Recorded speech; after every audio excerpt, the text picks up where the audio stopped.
ఆత్మహత్యలు ఎందుకు చేసుకుంటారు?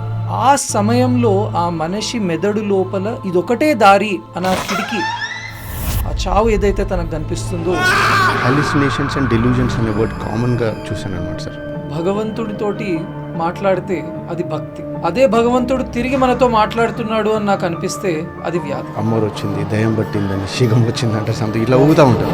హాలిసినేషన్ అంటారు అది. ఆ మనిషి నన్ను అటాక్ చేయడానికి వస్తున్నాడు అని చెప్పడము, ఇలా చేయి చూపించి నా చేయి మీద ఏదో ఇన్సెక్ట్స్ క్రాల్ అవుతున్నాయి అని అంటారు. వాస్తవానికి అక్కడ ఏమి ఉండదు, అక్కడ ఏది ఉండదు.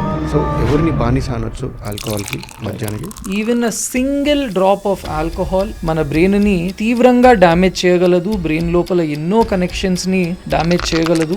There is no quantity that is safe. National average ప్రతి 1,00,000 మందిలో 12 మంది ఆత్మహత్యలు చేసుకుంటున్నారు సార్. కానీ మన తెలంగాణకు వచ్చేసరికి that is 26 sir. Scary number. అంటే వాస్తవంగా మనం ఈ పాడ్కాస్ట్ చేస్తున్న సమయంలో ఒక స్టూడెంట్ ఆత్మహత్య చేసుకుంటున్నాడు.